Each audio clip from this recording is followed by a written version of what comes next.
हम किसी तरीके से परिवर्तन करने के लिए जिम्मेदार नहीं। तो जब अधर्म हो रहा है तो 140 करोड़ की आबादी वाला यह हिंदुस्तान क्या किसी इंतजार में बैठा है? हर एक व्यक्ति इस इंतजार में है कि परिवर्तन कोई और लाएगा, तो उसके बाद से उसका विनाश तय हो गया। अगर आप दूसरे की तरह बन गए तो आप हार गए। भगवान हम में ही है और वो हमसे ही काम लेना चाहता है। बावजूद उसके दिल्ली में निर्भया कांड हो जाता है, कोलकाता में एक डॉक्टर के साथ, कोलकाता में ये कांड हो गया, दिल्ली में ये कांड हो गया, पर उससे बहुत ज़्यादा चीज़ें। वहीं दूसरी तरफ हमारा एक दूसरे के साथ व्यवहार बहुत ज़्यादा प्रतिक्रिया रिएक्शन बेस्ड हो गया है। और दूसरी तरफ रेल की पटरियों पे सिलेंडर रखे जा रहे हैं, बारूद रखा जा रहा है। नमस्कार, मैं शेखर त्रिवेदी। हम सब लोग समाज में सुधार चाहते हैं, लेकिन वो सुधार कहां से चाहते हैं? पड़ोसी के घर से या सामने वाले व्यक्ति से। क्या वास्तव में ऐसे कोई सुधार होता है? क्या कोई परिवर्तन आता है? यह विषय इसलिए बहुत प्रासंगिक है क्योंकि दशहरा हम सब मनाने जा रहे हैं। आज जो चर्चा है वो इसी सुधार की प्रक्रिया पर कि आखिर ये शुरू होगा तो कहां से। हमेशा की तरह हमारे साथ खास मेहमान देवेंद्र मोहन भैया जी। बहुत स्वागत है आपका इस कार्यक्रम में भैया जी। धन्यवाद शेखर जी। भैया जी, आप मोटिवेट भी करते हैं, सत्संग भी देते हैं, लोगों को सही रास्ता मिले इसके लिए प्रयास करते हैं।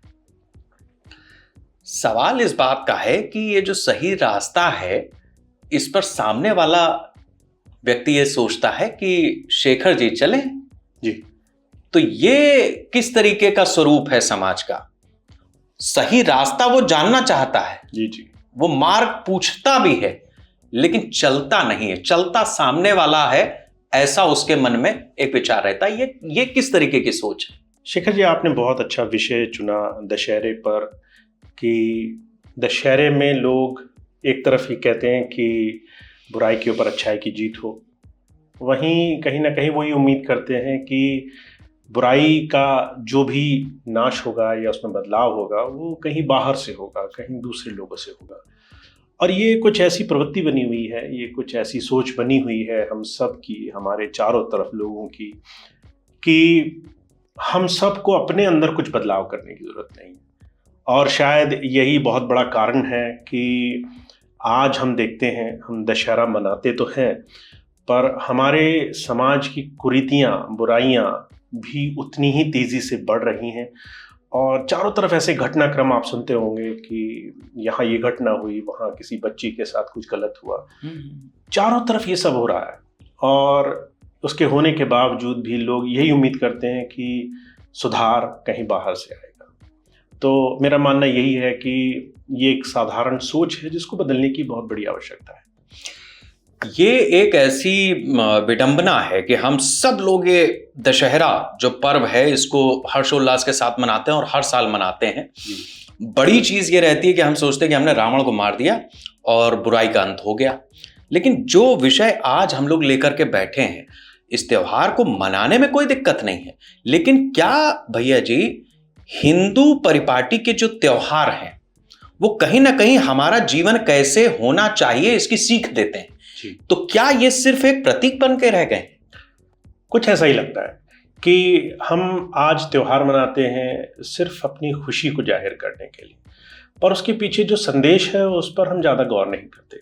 आपने जैसे अभी जिक्र किया कि दशहरे पर लोग जाते हैं और रावण का या दूसरे ऐसे तमाम मेघनाद, कुंभकर्ण ऐसी प्रतिमाओं को वो एक सिंबल की तरह, एक संकेत की तरह कि हमने बुराई का अंत कर दिया, उस तरीके से उनका नयन करते हैं। पर जो समाज में आज रावण पनप रहे हैं, जो चारों तरफ बुराइयां, शायद हम ही में से किन्हीं कारणों से, शायद कुछ ऐसी चीज़ें जिस पर हम ध्यान नहीं देते, उन चीज़ों को हम शायद कभी ध्यान में नहीं देना चाहते।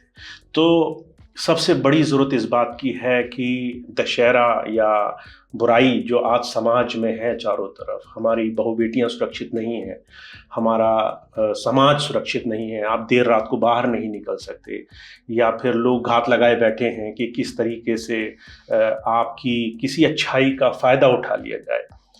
ऐसे समाज में जहाँ इतना असंतोष हो, जहाँ इतनी इनसिक्योरिटी हो, वहाँ पर हम कैसे कहें कि हम सच में इस पर्व को मना रहे हैं या इससे कुछ सीख रहे हैं? ये मुझे हमेशा एक भाव नज़र आता है। बिल्कुल। और हमारे जो दर्शक हैं उनको शायद इस बात का एक बार याद दिलाने की ज़रूरत है कि जो हमारी रामायण है उसमें जो टर्निंग पॉइंट है वो ये है कि जब रावण ने सीता जी का हरण किया जी, तो उसके बाद से उसका विनाश तय हो गया। प्रभु राम ने, चूंकि वो वनवास पे थे ही, और फिर ये तय हो गया कि स्त्री का हरण हुआ है, उनकी भार्या का हरण हुआ, और उसके बाद रावण बचेगा नहीं। रावण बचा भी नहीं। लेकिन वो जो समय था वो त्रेता युग था, आज कलयुग है। इतने युग बीत गए, इतना समय बीत गया, बावजूद उसके दिल्ली में निर्भया कांड हो जाता है जी। कोलकाता में एक डॉक्टर के साथ घटना हो जाती है। उत्तर प्रदेश, मध्य प्रदेश, बहुत सारे, राजस्थान, कोई प्रदेश ऐसा नहीं है जहां पर छोटी छोटी मासूम बच्चियों के साथ ऐसे दुष्कर्म हो जाते हैं। जी। तो भैया जी, ये कौन सी प्रवृत्ति है? मतलब हम कहते हैं कि हमारे अंदर राम भी हैं, रावण भी है, लेकिन ऐसा लगता है कि जैसे समाज में रावण ज्यादा हावी है। दुखद बात है कि इस वक्त जो प्रक्रिया है वो कुछ इस तरह से ही चल रही है।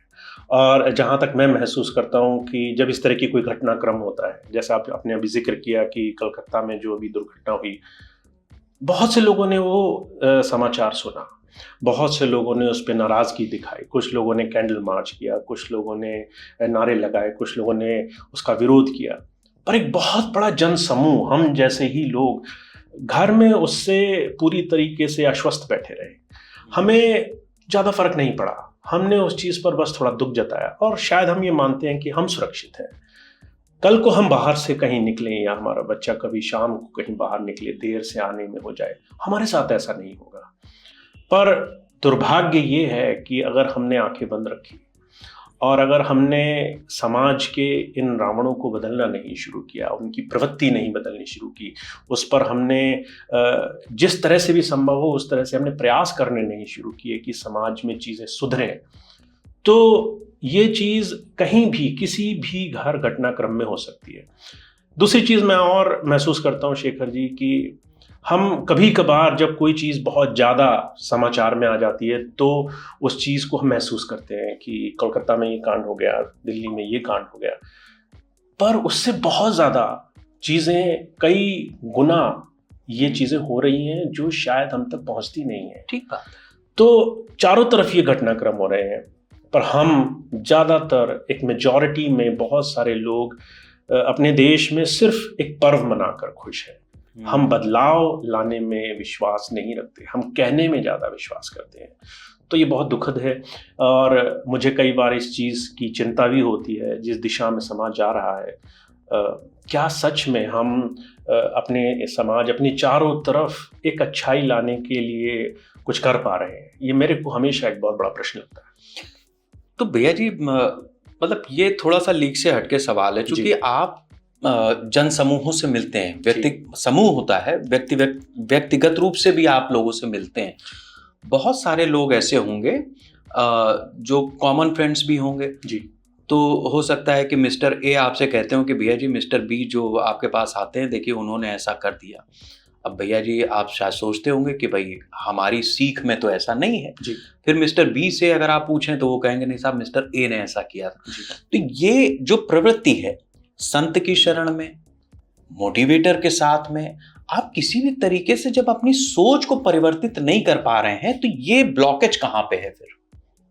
शिखर जी, यहाँ हम दो चीज़ों को ध्यान में लेकर चले। एक तरफ वो लोग हैं जो समाज में विकृत हैं, कहीं ना कहीं मैं इसको रोग मानता हूँ कि आपके दिमाग में दूसरे का फ़ायदा उठाने की भावना रहती है। जब आप किसी बेटी को देखते हैं या किसी की महिला को देखते हैं, किसी के घर में देखते हैं, तो आपके अंदर एक विकृत ख्याल आता है कि कैसे आप फ़ायदा उठाएं। एक ऐसा समाज जो इस दिशा में बढ़ चुका है, उसको सुधारने के लिए बहुत ज़रूरी कदम, बहुत फास्ट ट्रैक, बहुत ही तेज़ी से कदम उठाने ज़रूरी है। और हम सब समाज में रहने वाले लोगों को बहुत जागरूक रहने की आवश्यकता है। वहीं दूसरी तरफ हमारा एक दूसरे के साथ व्यवहार बहुत ज़्यादा प्रतिक्रिया, रिएक्शन बेस्ड हो गया है। आप अगर मुझसे अच्छे से बात नहीं कर रहे, या आपने मुझसे 10 बात अच्छी कही, आपने एक बात कुछ ऐसी कही जो मुझ पर ठीक तरीके से नहीं लागू हुई, या मुझे उस पर शक हुआ, शुबह हुआ, मैं उसी बात को लेकर के अपना सारा मानसिक विचारधारा बना लूंगा। क्या ये तरीका सही होगा? क्या हम सही मायनों में इससे एक अच्छा समाज, एक अच्छा परिवार, अपना अच्छा माहौल बना पाएंगे? अगर हर एक आदमी एक दूसरे पर शक करे, विश्वास ना हो, भरोसा ना हो, एक दूसरे से डर लगे, एक दूसरे से चिंता बनी रहे, अगर ऐसा समाज होगा तो हम कैसे विकास कर पाएंगे? क्योंकि विकास करने के लिए एक दूसरे पे भरोसा करना जरूरी है, एक दूसरे को साथ लेकर चलना जरूरी है, एक दूसरे का सहारा बनना जरूरी है। तो जो आज स्थिति बन रही है और जो हमारे विकास के लिए जरूरी है, इन दोनों में बहुत बड़ा अंतर बना हुआ है। तो मेरा मानना यह है कि एक तरफ हमें सही चीज को प्रोत्साहित करना भी जरूरी है, पर जो चीज गलत हो चुकी है उस पर अंकुश भी लगाना बड़ा जरूरी है। ये जो आज हम लोग चर्चा कर रहे हैं, इसमें ये भी ध्यान रखना है कि जो हमारे पर्व है विजयादशमी या दशहरा, उसमें कहीं ऐसा नहीं है कि उससे किसी तरीके का हम उस पर कोई आक्षेप लगा रहे हैं, या सवाल इस बात का है कि जो उससे हमें सीख मिलती है क्या हम वो ले पा रहे हैं। ये बड़ी चीज है भैया जी। अभी एक शब्द आपने बोला, विकास। हम देखते हैं कि विकास परक काम अलग अलग समय पर होते हैं। जैसे हमारे ऋषि मुनि थे, ऋषि रिसर्च स्कॉलर जो थिंक टैंक थे, वो मुनि जब वो अपनी रिसर्च को कर रहे होते थे तो जो राक्षसी प्रवृत्ति के लोग होते थे वो आकर के हवन, यज्ञ कुंड, इन सब को ध्वस्त कर देते थे। बिल्कुल एक वो प्रवृत्ति थी। आज भी हम देख रहे हैं। अभी ये कानपुर का बिल्लौर आप ले लीजिए, एक तरफ हम नई ट्रेनें बना रहे हैं, नए ट्रैक्स बिछा रहे हैं, सड़कें बन रही हैं, शाइनिंग इंडिया, डेवलप इंडिया, इस तरफ हम मुड़ रहे हैं, और दूसरी तरफ रेल की पटरियों पे सिलेंडर रखे जा रहे हैं, बारूद रखा जा रहा है। तो ये भी एक तरह की राक्षसी प्रवृत्ति है। बिल्कुल है। और शेखर जी, मैं इस सबको एक ही धारणा से जोड़ता हूँ। हर एक वो व्यक्ति जो दूसरे के विकास से खुश नहीं होगा, वो व्यक्ति कहीं ना कहीं डिस्ट्रक्टिव हो जाएगा। वो कहीं ना कहीं किसी का नाश, किसी की बुराई, किसी के लिए नुकसान करने की भावना से बहुत ज़्यादा घृणित हो जाएगा। और ये चीज़ हम में भी आती जा रही है। हम सभी लोग समाज में इतना ज़्यादा एक दूसरे के कामों से, एक दूसरे की सोच से, एक दूसरे के तरीकों से एक तरीके से आहत है कि हम गलत चीज़ को ही अपने मन में डेवलप करते रहते हैं।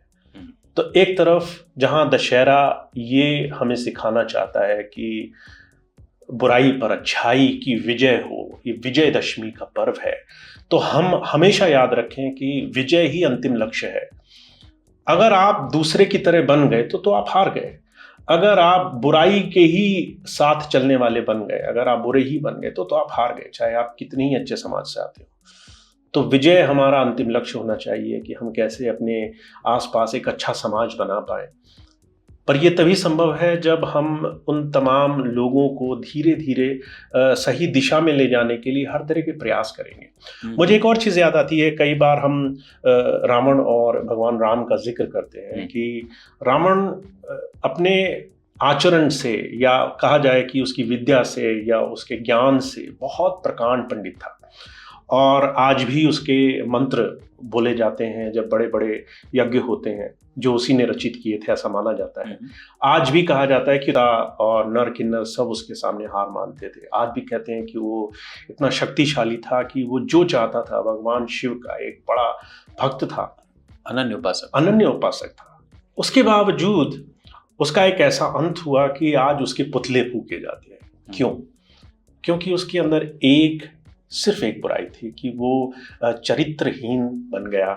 एक समय पर उसने पर नारी के लिए गलत ध्यान रखा, पर नारी पर गलत नजर रखी, और सिर्फ इस एक बुराई की वजह से कहा जाता है कि उसके समूह का, उसके पूरे कुल का नाश हुआ। तो हमें ये बात कहीं ना कहीं आज के समाज में लानी बहुत ज़रूरी है कि अगर हम आज के समाज में एक अच्छा उदाहरण प्रस्तुत करना चाहते हैं, और ऐसा नहीं कि हमारा भारत दूसरे देशों की अपेक्षा इस चीज़ को शायद पूरी तरीके से अपना नहीं पा रहा है, पर हम अगर आज ये बनाना चाहते हैं तो हमें हर उस बुराई को किसी न किसी तरीके से अंकुशित करना पड़ेगा कि वो किसी तरीके से ऐसे फैलती ना रहे, उस पर व्यवस्था अच्छी बने।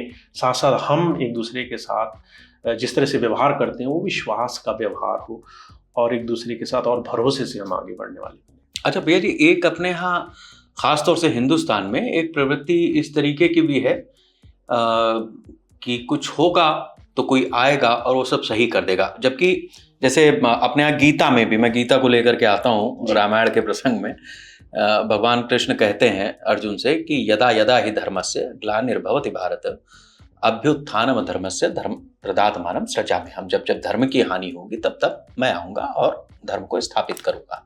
तो जब अधर्म हो रहा है तो 140 करोड़ की आबादी वाला यह हिंदुस्तान क्या किसी इंतजार में बैठा है कि एक देवता आएंगे और वो राक्षसों का अंत करेंगे और सब राम राज्य स्थापित हो जाएगा? या फिर ये माना जाए, जैसा हम आपके प्रवचन में भी सुनते हैं, सत्संग में भी सुनते हैं, कि हर व्यक्ति के अंदर राम भी है और रावण भी है? जो आपने पहली बात कही शेखर जी, वो बहुत ज़्यादा सत्य है। हर एक व्यक्ति इस इंतज़ार में है कि परिवर्तन कोई और लाएगा, भगवान आएंगे, हम किसी तरीके से परिवर्तन करने के लिए जिम्मेदार नहीं है।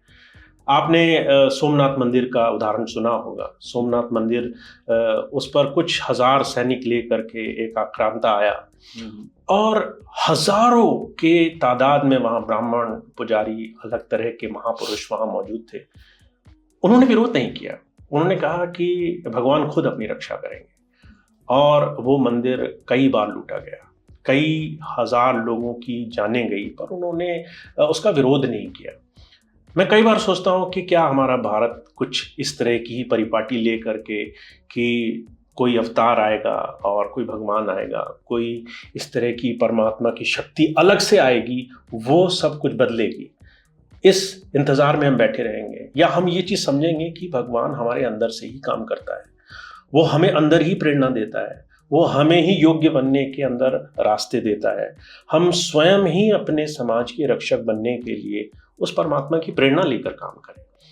तो इस मानसिक विचारधारा को बदलना बहुत ज़रूरी है कि भगवान हम में ही है और वो हमसे ही काम लेना चाहता है, वो हमें ही योग्य बनाना चाहता है, हमें ही अपनी कुरीतियों को दूर करने के लिए आगे बढ़ने की प्रेरणा देना चाहता है। तो हम सबको, हमारे बच्चों को, हमारे इस वक्त नवयुवकों को, बड़े लोगों को, यहाँ तक कि बड़े बुजुर्गों को भी इस नई विचारधारा को अपनाने की बहुत आवश्यकता है कि अगर प्रेरणा मिल रही है तो अच्छा कदम उठाइए। इस इंतज़ार में मत रहिए कि गलत को कोई और ठीक करेगा, आप सिर्फ दर्शक बनेंगे। वो सही शुरुआत हम ही से हो, हम ही से होनी चाहिए, और हम ही उस शुरुआत को करें तो हमें शायद ये सब दिन न देखने पड़े।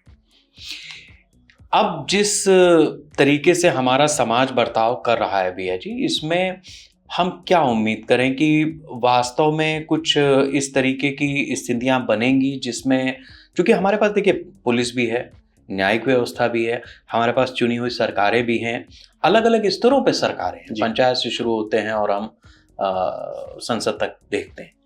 तो ऐसे में जब व्यवस्था हमारी, लोग भी हमारे ही बीच के, न्याय देने वाले भी हमारे ही बीच के, और जो दुष्कर्म कर रहे हैं, कुकर्म कर रहे हैं, वो भी इसी समाज का हिस्सा है, तो फिर सवाल इस बात का है कि इस समाज में इस धुरी को आखिर कैसे कोई सही तरह से घुमाएगा? वो कौन सी व्यवस्था होगी? न्यायपालिका होगी, कार्यपालिका होगी, या फिर वो इंडिविजुअल होगा, शेखर होंगे, भैया जी होंगे, जो हमारे दर्शक हैं उनमें से कोई एक होगा? वो कौन होगा? शेखर जी, मेरा हमेशा से मानना है कि दो तरह की परिपाटी होती है। या तो शीर्ष पे ऊपर बैठा हुआ आदमी कुछ परिवर्तन करता है, या परिवर्तन नीचे से शुरू होता है। और ये बहुत बड़ा प्रश्न रहा है हमेशा से कि निचला तबका, एक साधारण व्यक्ति बदलेगा अपने आप को या राजा बदलेगा? तो मेरा मानना यह है कि जब तक राजा नहीं बदलेगा तब तक नीचे कोई भी बदलने को तैयार नहीं होगा। और इसका जीता जागता उदाहरण है हमारे देश के प्रधानमंत्री। जब वो शासन में आए तो लोगों को बाध्य होना पड़ा कि वो सही व्यवस्था को अपनाएं। अब यहाँ एक दूसरी चीज़ है जो बहुत ज़्यादा ज़रूरी है। लोग परिवर्तन को स्वीकार नहीं करना चाहते। लोग इंतज़ार में बैठे हैं कि कब मोदी जी चले जाएंगे और हम पुराने अपने ढर्रे पे आ जाएंगे, हम पुराने तरीके से चीज़ों के लाभ लेने लग जाएंगे, कैसे अपनी छोटी छोटी चीज़ों को कराने लग जाएंगे। स्वीकृति अगर नहीं होगी कि हम सबके विकास में, एक बड़ी सुंदर कहावत है कि वसुदैव कुटुंबकम, अगर हम पूरे विश्व को परिवार की तरह देखना चाहते हैं तो हमें सबका भला देखना पड़ेगा। और यही बात गुरबाणी में भी कही है कि नानक नाम चढ़दी कला, तेरे भाणे सर्वबद्दा भला। सबका भला होगा तभी हमारा भला होगा।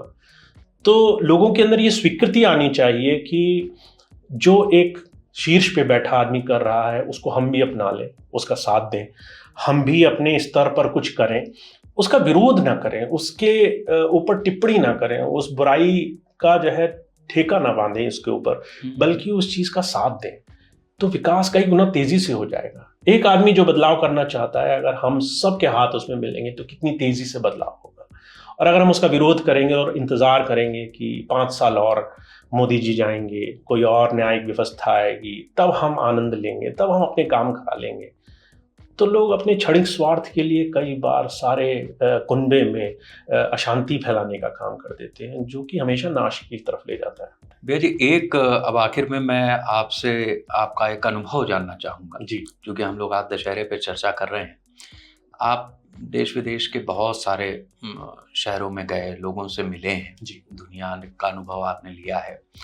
जो कुरीतियां हमारे यहाँ हैं, चाहे वो बच्चियों के साथ दुष्कर्म का मामला हो, लड़कियों के साथ चोरी डकैती या अपहरण बलात्कार लूट वगैरह जो भी अपराध होते हैं, दुनिया के हर देश में लगभग ऐसे ही अपराधों के लिए नियम कायदे कानून हैं। कुछ देश ऐसे हैं जो आज विकसित देशों की श्रेणी में खड़े हैं, हम विकसित होने के लिए तत्पर हैं।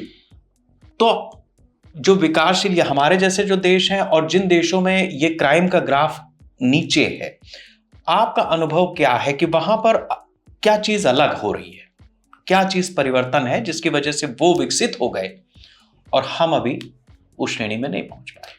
मैं इसको एक छोटे से उदाहरण से देखता हूँ शेखर जी।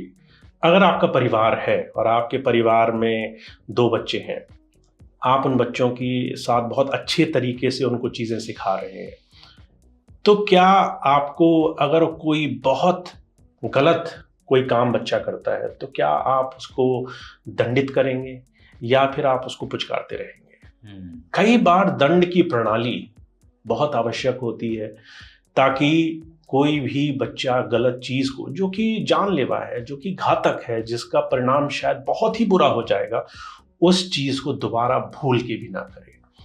हमारे देश में डेमोक्रेसी के नाम पर कई ऐसे जघन्य अपराध, ऐसे बड़े बड़े अपराध छूटे रह जाते हैं, वर्षों वर्षों उन पर न्याय नहीं होता। तो क्या हर एक अपराध को एक ही तरह की श्रेणी में लाना जरूरी है, या कुछ चीज़ों के लिए फास्ट ट्रैक जस्टिस की आवश्यकता है, उनके लिए पूरा सामर्थ्य झोंकने की आवश्यकता है कि ये जघन्य है, ये हम बर्दाश्त नहीं कर सकते, ये चीज़ हमारी बर्दाश्त से बाहर है। हमारे देश में माताएं, बहनें, नारियां अगर वो रात को पूरी स्वतंत्रता से नहीं कहीं बाहर जा सकती हैं तो ये हमारे लिए शर्म की बात है। ठीक, तो क्या हम उसके लिए कुछ ऐसी कानून व्यवस्था बना सकते हैं?